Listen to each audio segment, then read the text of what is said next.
Hello everyone, मेरा नाम है रेणु कौशिक। तो गाइज़ कैसे हैं आप सब? आई होप आप सब अच्छे होंगे।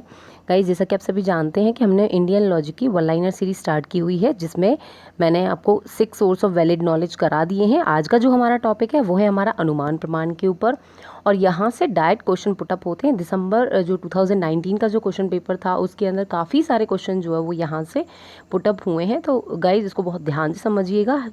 टॉपिक बहुत ही ईजी है, लेकिन इसमें बहुत सारे लोगों को कन्फ्यूज़न होती है, तो मैं इसको पूरी कोशिश करूँगी कि आपको ये क्लियर हो जाए। आज हम जो बात कर रहे हैं वो हम कर रहे हैं अनुमान के बारे में, कि इसको डीप में समझेंगे यहाँ पर, क्योंकि क्वेश्चन ज़्यादातर ना इसी सोर्स ऑफ वैलिड नॉलेज से निकल करके आते हैं। तो अनुमाना क्या है? अनुमाना का मतलब होता है अंदाज़ा, एक तरीके से। ठीक है, हम बोल सकते हैं कि हम क्या करते हैं, हमें किसी एक चीज़ की नॉलेज होती है, हम उसके बेस पर डिराइव करते हैं किसी दूसरी नॉलेज को।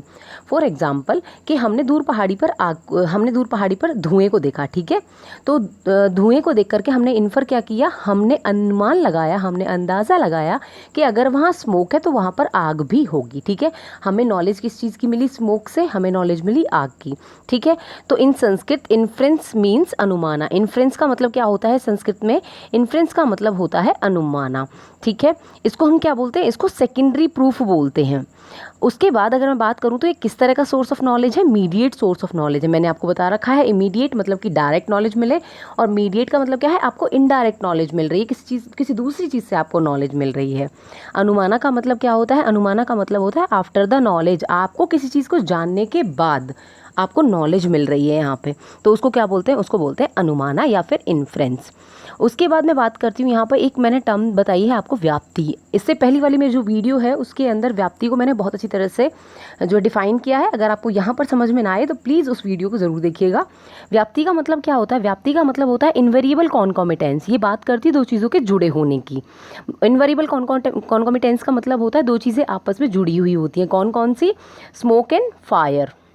उसके बाद हम बात करते हैं, इम्प्लाइज करता है कोरिलेशन बिटवीन टू फैक्ट। व्याप्ति क्या इम्प्लाई करती है? कि दो फैक्ट के बीच में क्या है? कोरिलेशन है। यहाँ पर दो वर्ड दिए गए हैं, व्याप्या एंड व्यापका। ध्यान से समझिएगा कि व्याप्ति का मतलब क्या होता है। व्याप्ति का मतलब होता है कि दो चीज़ों में हमेशा क्या होना? एक तरीके से जुड़ाव होना। लेकिन जब भी हम उन दो चीज़ों को अपोजिट करेंगे, अपोजिट कभी भी उन दो चीज़ों का क्या नहीं होगा? ट्रू नहीं होगा। अब बात करते हैं व्याप्य और व्यापका। व्याप्य का मतलब क्या होता है? व्यापका का मतलब क्या होता है? इसको एक एग्जाम्पल से समझते हैं कि जब आपको एक चीज़ में कोई कहने का मतलब मैं बोल सकती हूँ कि जब एक चीज़ में कोई दूसरी चीज़ जुड़ जाए तो पहली वाली चीज़ क्या कहलाती है? पहली वाली चीज़ कहलाती है आपकी व्याप्या, और दूसरी वाली चीज़ कहलाती है आपकी व्यापका। एग्जाम्पल कि जैसे पानी में चीनी का घुलना। ठीक है, जैसे पानी में क्या होना? चीनी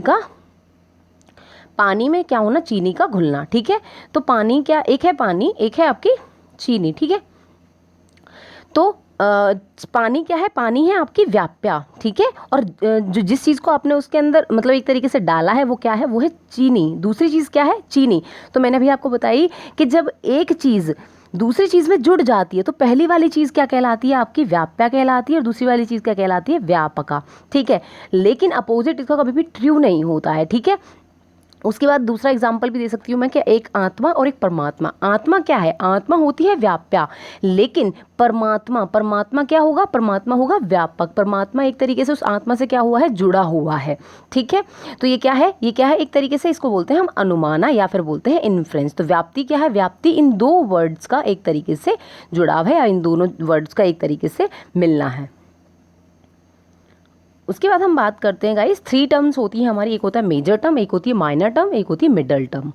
माइनर टर्म, मेजर टर्म और मिडल टर्म, इनको हम, अगर मैं बात करूँ मेजर टर्म की, मेजर टर्म को इंडियन लॉजिक के अकॉर्डिंग हम बोलते हैं साध्या, माइनर टर्म को बोलते हैं हम पक्षा, मिडल टर्म को बोलते हैं हम हेतु। ठीक है, अब बात करती हूँ मैं इन तीनों की, ये होते क्या हैं। देखिए, एक होता है आपका प्रीमाइस, एक होता है आपका कंक्लूजन। ठीक है, हमेशा याद रखिएगा जब भी बात हो मिडल टर्म की, मैं बात कर रही हूँ मिडल टर्म की, मैं इसको थोड़ा सा समझाने की कोशिश कर रही हूँ कि है क्या ये।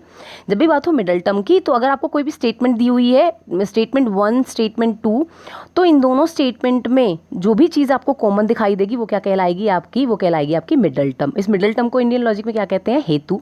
मैं बात करूँ मेजर टर्म की, मेजर टर्म क्या होती है? तो इस कंक्लूजन का एक होता है सब्जेक्ट, एक होता है प्रेडिकेट। ठीक है, तो कंक्लूजन का सब्जेक्ट जो होगा वो होता है आपकी माइनर टर्म, और उसके बाद जो प्रेडिकेट होता है वो क्या होती है आपकी मेजर टर्म। आपको ये वर्ड याद रखने, अगर आपसे क्वेश्चन में पूछ लिया जाए कि बताओ दो प्रीमाइसिस के अंदर कोई कॉमन टर्म है वो आपकी क्या कहलाती है, तो आपको याद रखना है वो कहलाती है आपकी मिडल टर्म। उसके बाद अगर आपसे पूछ लेता है कि कंक्लूजन का सब्जेक्ट क्या कहलाता है, सब्जेक्ट कहलाता है आपका माइनर टर्म।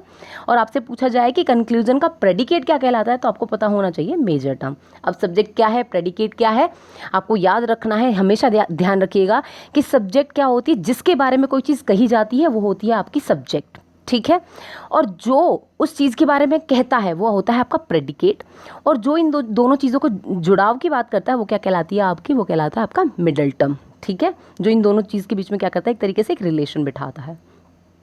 अब बात करते हैं इंडियन लॉजिक के अंदर कि क्या है मिडल टर्म, मेजर टर्म और माइनर टर्म, ठीक है। सबसे पहले हम बात करते हैं एग्जाम्पल की कि once he smoke on hill. Example दिया हुआ है कि किसी ने स्मोक को देखा हिल पर, उसने अंदाज़ा लगाया, क्योंकि उसने कभी मान लीजिए कभी उसने पास्ट एक्सपीरियंस के अंदर या फिर उसने कभी किचन के अंदर अपने का क्या देखा, उसने देखा कि जहाँ पर स्मोक होता है वहाँ पर क्या होती है, वहाँ पर फायर होती है। तो उसने क्या कहा कि wherever there is smoke there is fire. उसने क्या किया, उसने अंदाज़ा लगा दिया, ठीक है। सो उसने कंक्लूजन क्या निकाल दिया कि देयरफॉर हिल हैज़ फायर। तो क्या उसने क्या कहा, उसने कहा कि पहाड़ी पर क्या होगी, आग होगी, ठीक है। अब यहाँ पर ध्यान से समझिएगा कि हिल क्या है, हिल है पक्षा, स्मोक है हेतु, फायर है साध्या। मैंने अभी आपको बताया पक्षा का मतलब क्या है, माइनर टर्म, हेतु का मतलब क्या है, मिडल टर्म, और आपकी साध्या का मतलब क्या है, मेजर टर्म। अब आपको पता होना चाहिए कि क्या माइनर है, क्या मेजर है और क्या मिडल टर्म है। अभी मैंने आपको बताया था जब भी बात होगी प्रीमाइस 1 के अंदर, प्रीमाइस 2 के अंदर जो चीज़ कॉमन होगी वो क्या कहलाएगी, आपकी मिडल टर्म। तो स्मोक यहाँ पर भी है और स्मोक यहाँ पर भी है। ये प्रीमाइस 1 है, ये प्रीमाइस 2 है और ये आपका कंक्लूजन है, ठीक है। प्रीमाइस 1 के अंदर स्मोक एक है, उसके बाद दूसरी में बात करूँ तो आपको स्मोक यहाँ भी दिखाई दे रहा है, तो ये क्या है, दोनों में कॉमन है। तो स्मोक क्या हुई आपकी, कौन सी हुई, स्मोक मिडल टर्म हो गई। मिडल टर्म को इंडियन लॉजिक में क्या कहते हैं, हेतु कहते हैं। उसके बाद मैंने आपको बताया था सब्जेक्ट और प्रेडिकेट। सब्जेक्ट क्या है, अगर मैं बात करूं कंक्लूजन की, ये कंक्लूजन है, तो कंक्लूजन के अंदर सब्जेक्ट क्या है, हील। और हील क्या कहलाता है आपका, हील कहलाती है आपकी माइनर टर्म, ठीक है। हील क्या कहलाएगी, माइनर टर्म। और माइनर टर्म को क्या कहते हैं इंडियन लॉजिक के अकॉर्डिंग, पक्षा। उसके बाद हम बात करते हैं सेकंड है आपका फायर। फायर क्या है, प्रेडिकेट ऑफ द कंक्लूजन। मैंने अभी बताया था अगर कंक्लूजन का प्रेडिकेट है तो वो क्या कहलाएगी, वो कहलाएगी आपकी मेजर टर्म। और मेजर टर्म को क्या बोलते हैं, मेजर टर्म को बोलते हैं साध्या। आपको ये वर्ड याद रखने हैं क्योंकि डायरेक्ट क्वेश्चन यहाँ से भी आ सकता है कि इस एग्जाम्पल में हील क्या है, आपको याद रखना है हिल है आपकी पक्षा, स्मोक है आपकी हेतु और फायर है आपकी साध्या। आई होप ये क्लियर हो गया होगा गाइज आपको। उसके बाद हम बात कर लेते हैं कि क्या है आपकी अब आपको यहाँ पर पता चल जाएगा कि पक्षा क्या है, हेतु क्या है और साध्या क्या है। इसको मैंने यहाँ और भी अच्छी तरह से एक्सप्लेन किया है। देखिए ध्यान से समझिएगा कि वो subject where the character is inferred, वो सब्जेक्ट जहाँ पर किसी कैरेक्टर को इन्फर किया जा रहा है, जहाँ पर किसी सब्जेक्ट को इन्फर किया जा रहा है उस जगह को क्या बोलते हैं, मैंने आपको बताया था क्या बोलेंगे उसको, हिल। आपने आग को कहाँ देखा, हिल पर। हिल क्या थी, हिल थी आपकी माइनर टर्म, और माइनर टर्म को इंडियन लॉजिक में क्या कहते हैं, पक्षा। Clear. Second, the strength of which the character is infer.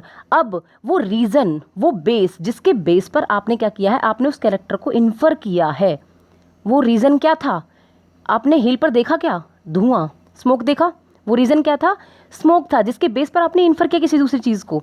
तो इस स्मोक को क्या बोलते हैं हम, मिडल टर्म। मिडल टर्म क्या कहलाती है, हेतु, या इसको बोलते हैं हम लिंगा। एक और वर्ड होता है याद रखिएगा, लिंगा, ठीक है। और इसको बोलते हैं प्रोबेंस। 4 वर्ड याद रखिएगा मिडल टर्म के अंदर, हेतु, स्मोक एंड प्रोबेंस एंड लिंगा। उसके बाद हम बात करते हैं हमारी लास्ट टर्म जो बोलते हैं the character which is infer. अब आपने स्मोक के बेस पर जो रीजन था वो था स्मोक। अब आपने हिल पर स्मोक को देखा तो आपने कौन सी नॉलेज को इन्फर किया, आपने इन्फर किया साध्या मीन्स फायर। आपने फायर को इन्फर किया, आपने आग को इन्फर किया कि मुझे दूसरी चीज़ देखने को मिली, वो क्या थी, आग। अब आग है क्या, आग है आपकी मेजर टर्म, और मेजर टर्म क्या कहलाती है, आपकी साध्या कहलाती है। और इसको एक और नाम से जानते हैं, वो है प्रोबेंदम। आई होप गाइज ये आपको बहुत अच्छी तरह से क्लियर हो गया होगा। अब भी अगर आपको ये समझ में नहीं आया है तो मैंने एक और एग्जांपल के साथ आपको ये समझाने की कोशिश की है।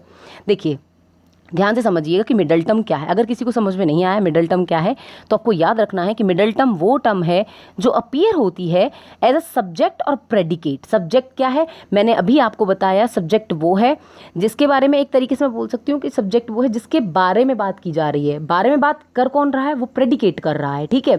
और एक तरीके से दोनों में रिलेशन कौन दिखा रहा है, वो आपकी मिडल टर्म दिखा रही है। तो मिडल टर्म वो है जो सब्जेक्ट और प्रेडिकेट है, both premises, premise 1, premise 2, never been conclusion, कहीं भी कंक्लूजन में नहीं आती। कंक्लूजन में क्या आता है आपको याद रखना है, कंक्लूजन में आता है आपका सब्जेक्ट और आपका प्रेडिकेट। लेकिन सब्जेक्ट अब अगर आपका कंक्लूजन के अंदर है तो वो क्या कहलाता है, वो कहलाता है आपका माइनर टर्म, और प्रेडिकेट आपका कंक्लूजन के अंदर है तो वो क्या कहलाती है, मेजर टर्म। लेकिन वहीं अगर इन दोनों की बात की जाए, दोनों ही प्रीमाइसेस के अंदर जो कॉमन मिलने वाली टर्म को हम क्या बोलते हैं, उसको बोलते हैं हम मिडल टर्म। और ये मिडल टर्म क्या है, एग्जाम्पल के अकॉर्डिंग देखिएगा कि ऑल गर्ल्स आर इंटेलिजेंट, सपना is a girl, so conclusion क्या निकला, सो सपना इज इंटेलिजेंट। क्या आपको यहाँ पर दो कॉमन, एक चीज़ कॉमन दिखाई दे रही है, गर्ल यहाँ भी है और गर्ल यहाँ भी है। एक में ये सब्जेक्ट है और दूसरे में ये क्या है, प्रेडिकेट है। आप ये पढ़ पा रहे हैं, सब्जेक्ट और प्रेडिकेट इन बोथ प्रीमाइसेस, ठीक है। उसके बाद मैंने आपको कहा था कि ये कभी भी कंक्लूजन में दिखाई नहीं देगी। क्या आपको कंक्लूजन में कहीं भी गर्ल दिखाई दे रही है, नहीं। आई होप ये आपको क्लियर हो गया होगा कि माइनर टर्म क्या है, मेजर टर्म क्या है। माइनर टर्म को आपके इंडियन लॉजिक के अकॉर्डिंग क्या कहते हैं, मेजर टर्म को क्या कहते हैं और मिडल टर्म को क्या कहते हैं। गाइज ये देखने में बहुत ही ईजी टॉपिक है, लेकिन यहाँ से क्वेश्चंस बहुत या तो डायरेक्ट पूछ लिए जाते हैं या आपको थोड़ा सा घुमा देंगे। आपको याद रखना है कि जिसके बारे में अंदाज़ा लगाया जाए वो आपका है साध्या। वो आपका क्या कहलाता है, वो कहलाती है आपकी साध्या। साध्या को बोलते हैं आपकी मेजर टर्म और मेजर टर्म को बोलते हैं प्रोबेंडम, ठीक है। उसके बाद, और ये मेजर टर्म मिलती कहाँ है, ये मेजर टर्म मिलेगी आपको प्रेडिकेट ऑफ द कंक्लूजन के अंदर। लास्ट बार बता रही हूँ। उसके बाद हम बात करते हैं हेतु की। हेतु क्या है, रीज़न, जिसके बेस पर आपने अंदाज़ा लगाया। हेतु को बोलते हैं लिंगा, या इसको हम बोल सकते हैं मिडल टर्म। मिडल टर्म को क्या, मिडल टर्म को ही हम क्या बोलते हैं, इसको बोलते हैं प्रोबेंस। उसके बाद हम बात करते हैं, थर्ड है हमारी माइनर टर्म। माइनर टर्म क्या थी, हील, क्या थी, हील। और हील को हम क्या बोलते हैं, पक्षा। उसके बाद हम बात करते हैं कि माइनर टर्म आपकी क्या कहलाती है, subject of the conclusion. I hope guys ये आपको क्लियर हो गया होगा। मैंने अपनी पूरी कोशिश की है आपको समझाने की। Thank you so much.